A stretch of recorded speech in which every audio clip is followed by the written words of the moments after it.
sommes de retour sur le plateau de TV Finance en ce vendredi 22 juillet 2022 et comme promis et comme convenu, il est désormais temps d'accueillir sur notre plateau le président de Valcamp Expertise, Éric Galliègue. Bonjour Éric. Bonjour Louis-Antoine. Merci beaucoup d'être avec nous ce matin sur notre plateau Éric. On va commencer votre intervention par la synthèse de la semaine, le bilan de la semaine écoulée Éric. C'est un bilan positif, on a une forte reprise, un fort rebond qui nous semble en ce qui nous concerne technique. Mais en tout cas, c'est une hausse de l'ordre de 4,5 à 5% sur la semaine. Donc une très belle hausse des actions américaines comme européennes.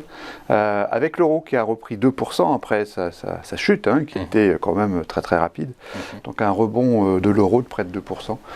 Donc une très belle semaine pour les actions européennes. Pour les marchés financiers européens et mondiaux et américains aussi également. Du coup, on va commencer votre actualité, Éric, par la décision très attendue hier de la Banque centrale, et la Banque centrale qui a pris tout le monde à revers en annonçant non pas 25 points de base de hausse de taux directeur, mais 50.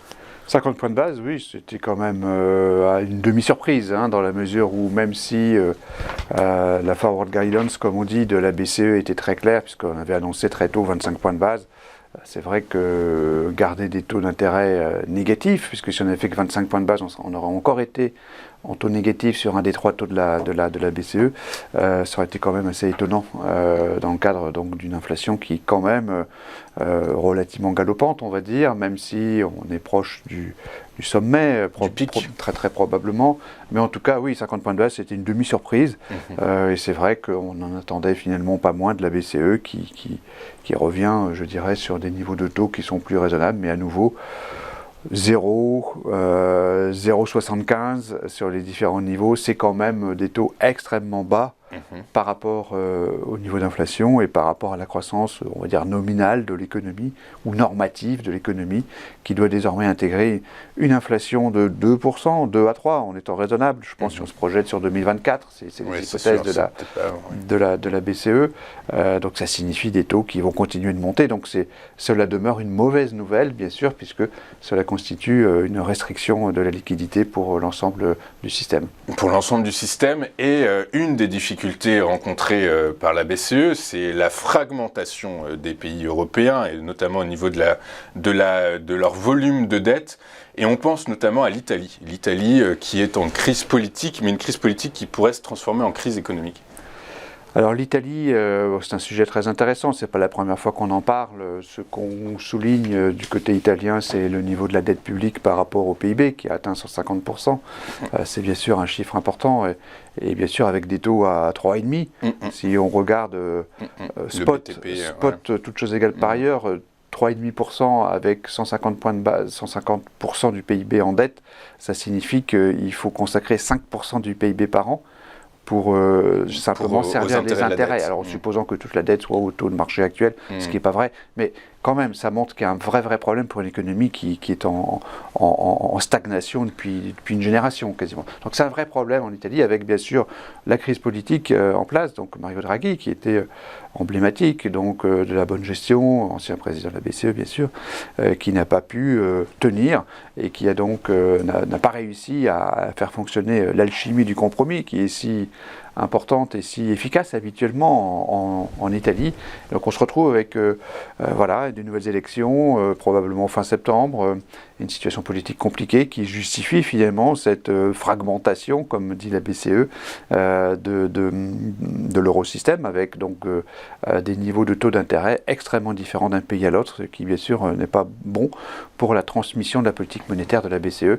C'est pour cela que la BCE a annoncé aussi donc son nouvel outil anti-fragmentation. Le TPI. Un petit peu obscur, abscon, obscur, mais c'est vrai qu'il fallait... Mais il fallait communiquer un peu dessus. Il fallait communiquer, ce qu'ils ont fait, et donc bon, ils essayent de s'en sortir. Mais en tout cas, c'est vrai que, comme deuxième point de cette actualité de la semaine, la situation en Italie est bien sûr préoccupante. Est évidemment préoccupante. On va basculer de l'autre côté de l'Atlantique avec le marché immobilier aux États-Unis qui s'essouffle. Alors nous, on le pense depuis Oui, depuis quelque temps, depuis que les taux hypothécaires ont flambé.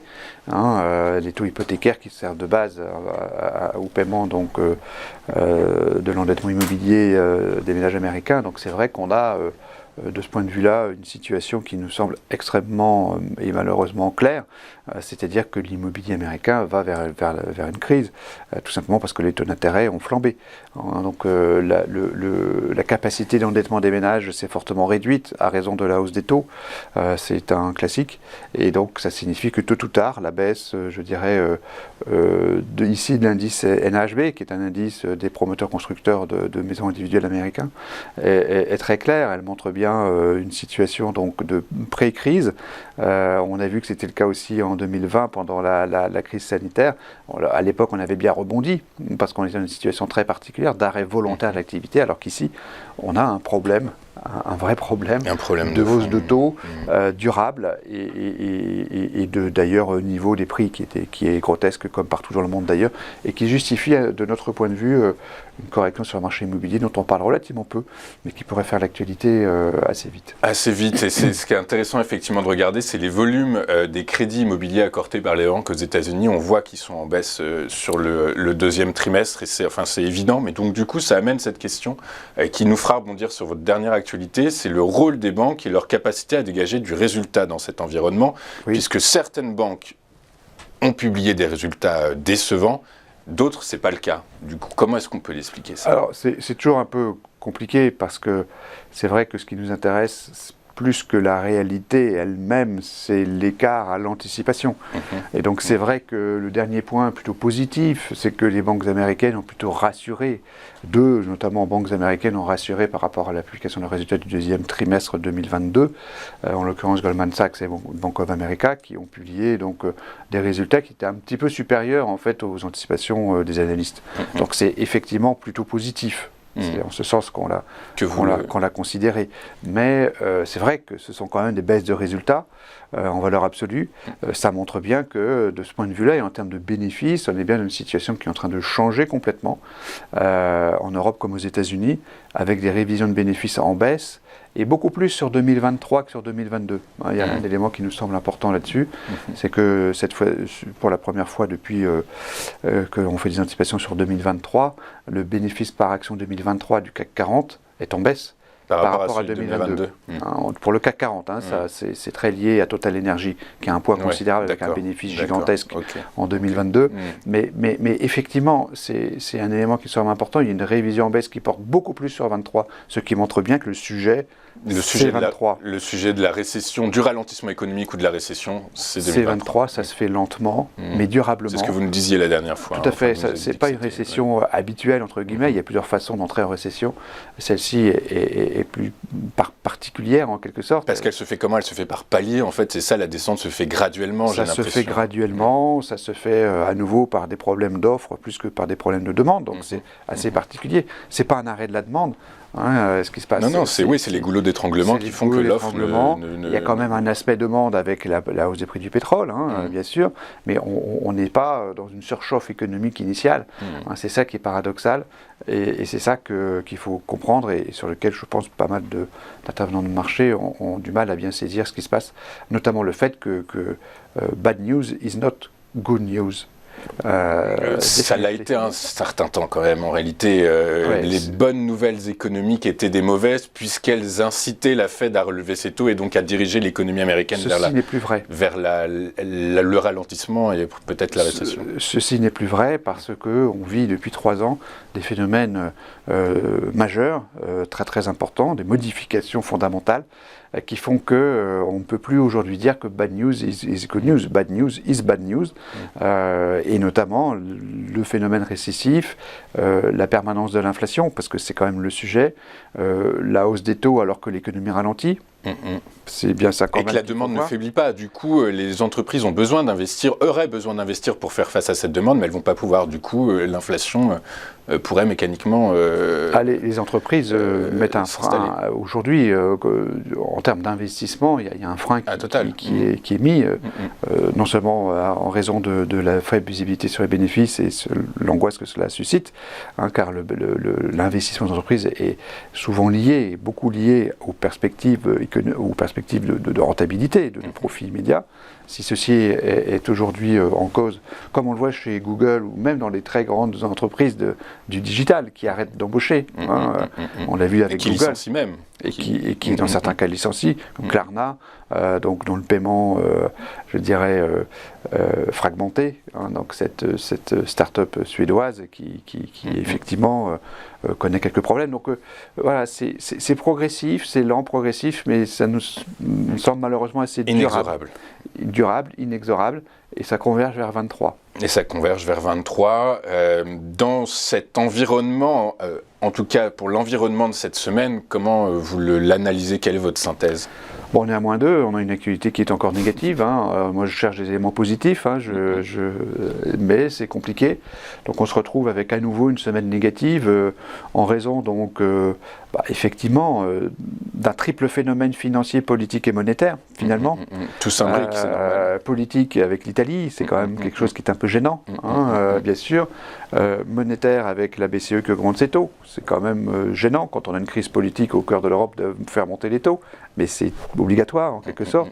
Et puis le troisième point, c'est un phénomène économique général qui est lié, je dirais, à la crise immobilière qui arrive. Donc tout ceci est bien sûr négatif. Négatif, et ça renforce pas, ça n'inverse pas votre vision d'investissement qui est donc j'imagine toujours à l'écart, de se tenir à l'écart du marché action. On est toujours à l'écart, on a un rebond technique qui était relativement logique, parce qu'il faut bien qu'il y ait un peu d'écume sur les vagues, il faut que le marché vive à court terme, donc il a remonté, il est passé de 5008 à 6002, et peut-être aller encore un petit peu au-delà, c'est pas impossible. Vous êtes passé sous les 5000 points là, parce que la semaine dernière vous étiez à 5247, voilà, je crois de mémoire.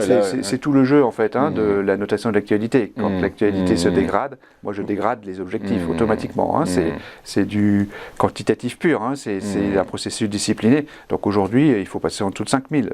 Voilà, c'est malheureusement ce qui nous semble assez obligatoire dans les 6 mois qui viennent. Alors c'est pas forcément instantané, mais là on a eu un rebond technique, on sait bien graphiquement, on voit bien la droite descendante, la droite baissière qu'on est en train d'approcher. Alors 6002, 6003, bon, 1 ou 2%, peut-être ça peut remonter encore un peu, mais surtout il ne faut pas croire que finalement il ne faut pas croire que bad news is good news. Oui, c'est ça. Vous dites que les fondamentaux, les paradigmes économiques, politiques, géopolitiques de base ont changé, et donc en conséquence, l'analyse doit être différente en fait. Oui, tant par le phénomène de hausse des taux qui est quand même durable et complètement justifié. Durable, est-ce qu'on en est certain, Eric? Parce que si les deux grandes économies mondiales, enfin les deux grandes, si deux des principales économies mondiales, à savoir les États-Unis d'Amérique et la zone euro,